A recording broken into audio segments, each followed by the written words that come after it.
and welcome back to Ron Hasn't Seen. Today, I'm finishing up my series of 1980s movies I haven't watched.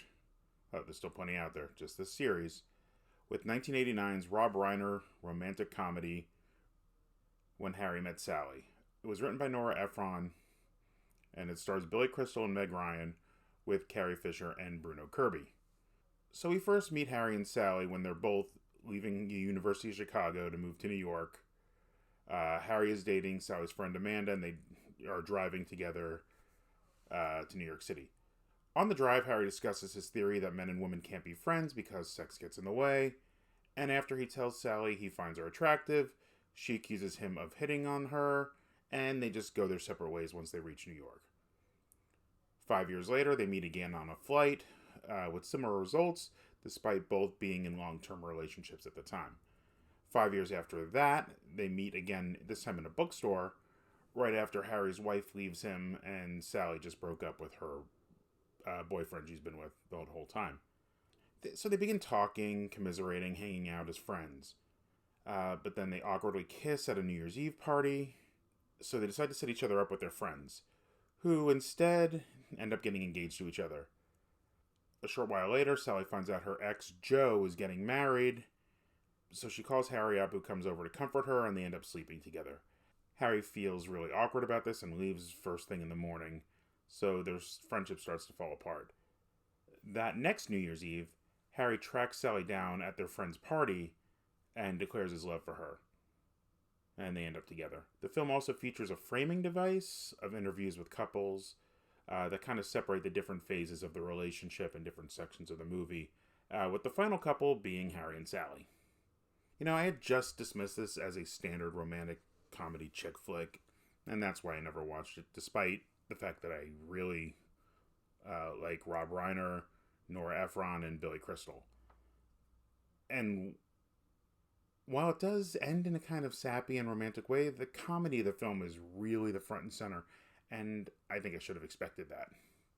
And with the pedigrees here, it makes total sense. Ephron wrote one of my all-time favorite comedies, My Blue Heaven. A little fun fact that she was married to Nicholas Pileggi, who wrote Goodfellas at the time they were both writing those things. And Princess Bride, Robert Reiner's masterpiece, is one of my top 10 favorite films of all time. And the whole project was based on Reiner wanting to work with Ephron, and the story developed over years out of his single life after he divorced Penny Marshall, forming the basis for Harry, and Ephron and her friends becoming Sally. And this one's totally on me for missing it. This definitely deserves its nomination for Best Screenplay, and audience loved it at the time too, with $93 million in box office returns on a $16 million budget. It is just funny. And, you know, despite Billy Crystal, even though Billy Crystal could carry the film on his own, I think he's one of the great comic actors of this era. Ryan brings a lot of humor and charm, and Kirby and Fisher bring a lot of laughs with their characters too, and I wasn't expecting them or even knew they were in this. But despite all the comedy, it's not very wacky. There's a grounded realism to all of it. And even the famous as Cat's Deli scene is not too far out there. I'm actually pretty sure either sat at that table or the one next to it. The sign was kind of right over our heads because they do have a big sign at the restaurant now. And you know what? That's not the only scene that I knew. The end love confession is really one of those pop culture moments too that you just kind of know despite not having to see this. But my favorite scene, I think the funniest, was the wagon wheel coffee table fight. I just thought it was funny, realistic. Anyone who's moved in with somebody after being single for a long time had those moments. That's what this movie is. It's a bunch of very real moments.